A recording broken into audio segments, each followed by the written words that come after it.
Assalamualaikum warahmatullahi wabarakatuh. Kembali lagi bersama Sir dalam pembelajaran informatika. Nah, gimana kabar teman-teman semua nih? Semoga baik-baik saja ya, walaupun mungkin sedang dalam keadaan berpuasa, tapi kita harus tetap semangat, oke? Nah, di video kali ini kita akan belajar tentang rancangan produk teknologi. Tapi sebelum masuk pada materinya, bagi yang belum berdoa, bagi yang belum berdoa nih silakan di pause dulu videonya, lalu berdoa untuk meminta agar diberikan ilmu yang bermanfaat dan ridho dari Allah untuk mendapatkan kemudahan dan kelancaran dalam belajarnya.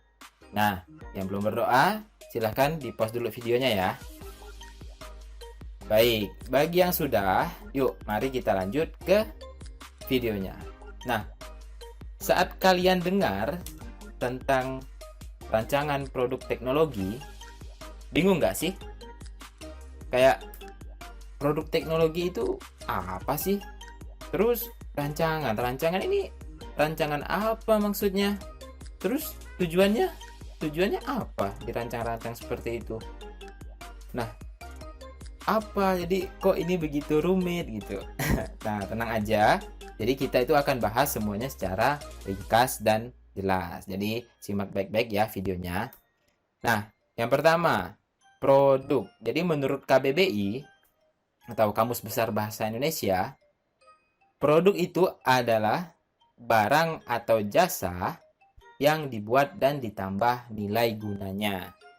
Nah, sekali lagi bahwa produk itu adalah barang atau jasa yang dibuat dan ditambah nilai gunanya.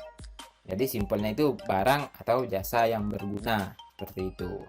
Lalu kalau misalnya produk itu penjelasannya seperti tadi, berarti produk teknologi itu berarti apa dong? Nah, produk teknologi berarti tinggal ditambah bahwa barang atau jasa yang bernilai guna tadi yang dihasilkan dari perkembangan teknologi. Nah, jadi udah tahu ya sekarang produk teknologi adalah barang atau jasa bernilai guna yang dihasilkan dari perkembangan teknologi. Nah, ngomong-ngomong soal teknologi nih, jadi sebuah penemuan itu tercipta karena ada yang namanya masalah loh. Nah, jadi nggak semua masalah itu jelek. Jadi banyak penemuan-penemuan yang kalian lihat di layar ini nih. Nah, banyak penemuan itu lahir dari adanya masalah di sekitar para penemu yang kemudian mereka carikan solusinya. Nah, seperti contoh masih ingat nggak materi sejarah komputer kemarin? Nah, apa sih alasan ilmuwan itu menciptakan komputer? Apa sih alasan Charles Babbage itu menciptakan mesinnya? Masih ingat nggak? Nah, itu karena mereka ingin menyelesaikan soal komputasi yang rumit dengan waktu yang singkat. Nah, jadi biar kalian lebih paham lagi nih mengenai produk teknologi, jadi kita akan bahas sedikit tentang sejarah ya. Nah, simak baik-baik ya. Tahu nggak ini apa? Ya, benar. Ini adalah puzzle. Lebih tepatnya ini adalah jigsaw puzzle. Jadi memang ini nama jenisnya jenis jigsaw puzzle. Nah, tapi ini bukan bentuk puzzle saat pertama kali diciptakan loh. Jadi bukan seperti ini bentuknya. Nah, tapi seperti ini nih. Loh, kok kayak peta? Nah, bentar. Nanti akan saya jelaskan. Jadi ini adalah bentuk jigsaw puzzle yang pertama kali yang pernah diciptakan. Siapa penciptanya? Penciptanya adalah John Spilsbury. Jadi dia ini adalah seorang ahli pembuat peta. Nah, makanya puzzle-nya itu seperti peta. Tapi bukan hanya itu. Jadi si John Spilsbury ini dia itu menggambar sebuah peta pada lembaran kayu yang kemudian dipotong-potong berdasarkan batas garis negara. Nah, ia menciptakan puzzle ini karena para muridnya itu mempunyai masalah dalam memahami peta pada saat itu. Nah, makanya dengan puzzle ini, maka muridnya itu tinggal menyusun kepingan-kepingan yang tersedia sehingga mereka itu dapat dengan mudah memahami lokasi, posisi, dan hubungan geografi antar negara.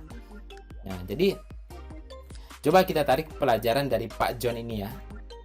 Pak John Spilsbury ini. Jadi, dari sebuah masalah biasa di lingkungannya, ia berhasil membuat penemuan yang bermanfaat bahkan bernilai ekonomi.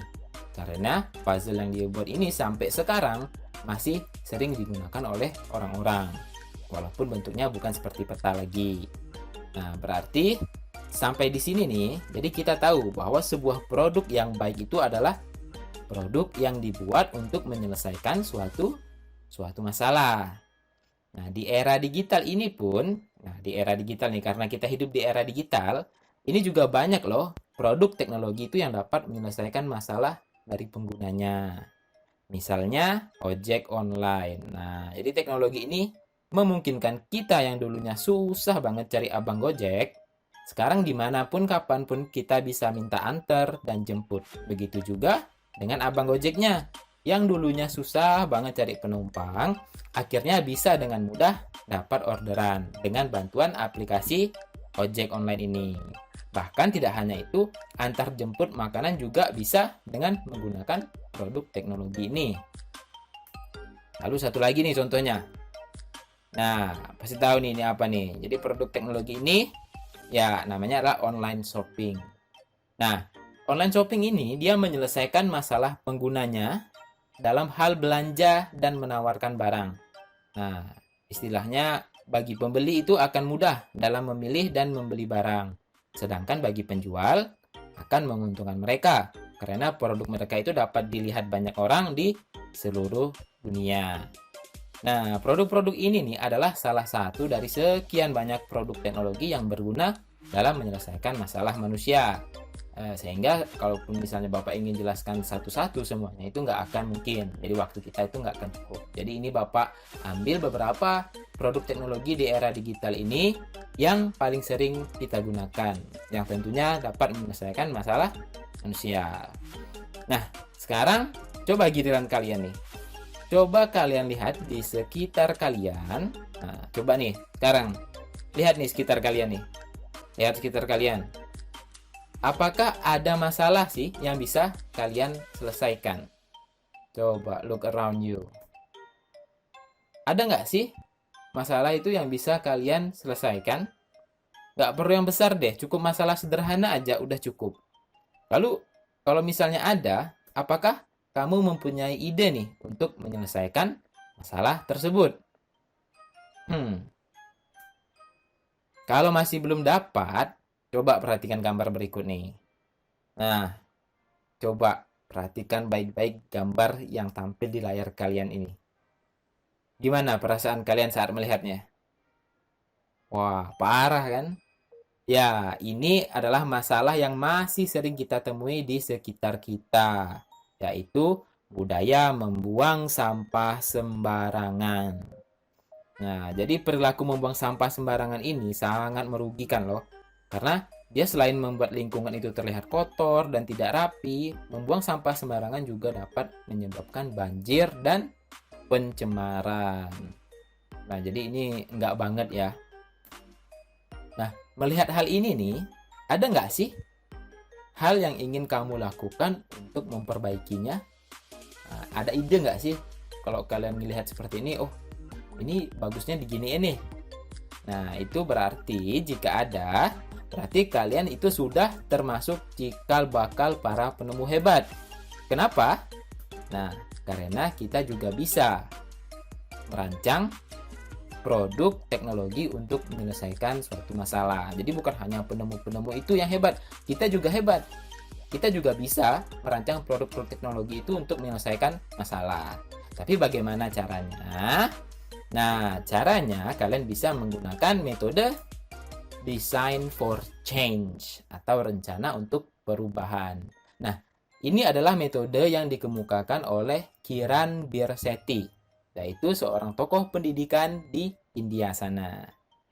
Nah, jadi menurut Kiran Birsetti ini, untuk melakukan sebuah perubahan atau membuat produk teknologi yang bermanfaat bagi orang lain, maka ada 4 tahapan yang harus kita lakukan. Apa aja itu tahapannya? Yang pertama adalah feel atau merasakan. Ini adalah tahap empati, tahap merasakan kondisi di sekitar kalian, apakah itu di rumah, di sekolah, ataupun di dalam komplek. Nah, bicaralah dengan banyak orang tentang kondisi yang terjadi Lalu temukan hal yang ingin kamu perbaiki di lingkunganmu. Nah, jadi udah kalian rasakan apakah ada masalah di sekitar kalian, lalu kalian bicarakan itu tuh. Nah, lalu setelah itu apa? Kalian imagine. Nah, atau bayangkan. Jadi setelah ketemu masalahnya apa, kalian kumpulkan ide itu. Ide cemerlang kalian sebanyak-banyaknya dan orang-orang di sekitar kalian. Lalu buatlah rencana dan ambil keputusan. Nah, lalu apa lagi nih? Yang ketiga adalah do atau lakukan. Jalankan rencana kalian tadi dan bekerja samalah dengan orang lain. Lalu tahapan yang keempat, yang terakhir. Nah, tahapan yang keempat ini adalah berbagi atau share. Jadi, kalian itu bagikanlah ilmu yang kalian dapat, pengalaman yang telah kalian kerjakan, agar orang lain itu juga dapat ikut terinspirasi, sehingga perubahan ke arah yang lebih baik itu dapat terus berlangsung. Nah, jadi gak susah ya. Jadi ada 4 tahap nih, kalau misalnya kalian ingin membuat sebuah perubahan di lingkungan kalian. Ada feel, imagine, do, dan share. Nah, jadi kalian bisa mulai dari sekarang. Nah, jadi manfaat yang akan didapatkan itu bukan hanya untuk orang lain loh, tapi juga untuk diri kita sendiri. Nah, dengan sering melakukan kegiatan merancang, jadi kalau misalnya kita sering berlatih merancang produk yang dapat menyelesaikan masalah orang lain, kita itu akan melatih otak kita untuk berpikir secara komputasional. Nah, komputasional itu berarti tersistematis dan terstruktur. Jadi otak kita ini akan terlatih. Apa yang akan terlatih? Jadi kita akan melatih logika kita dalam mengurutkan langkah-langkah, menganalisis masalah, dan menyelesaikannya. Secara bersamaan, kita juga akan melatih konsep abstrak di dalam otak kita, yang tentu saja akan memudahkan kita dalam memilih warna, membuat ide yang kreatif, serta memilih atau melatih imajinasi kita. Yang mana semua itu tadi adalah konsep dasar dari pemrograman. Nah, jadi yang mau jadi programmer wajib nih harus bisa merancang. Nah, sehingga jika otak kita itu sudah terlatih untuk berpikir secara komputasional, maka pada akhirnya kita akan menjadi lebih mudah dalam mempelajari pemrograman ataupun ilmu-ilmu ilmiah lainnya. Jadi, sekali lagi saya bilang, jangan lupa untuk terus berkarya dan berkreasi agar perubahan yang baik itu dapat terus berlangsung dan kita dapat terus bermanfaat bagi lingkungan sekitar kita. Nah, oke, mungkin sampai di situ saja penjelasan materi yang akan saya sampaikan. Kurang lebihnya saya mohon maaf. Wassalamualaikum warahmatullahi wabarakatuh. See you in next lesson. Bye-bye.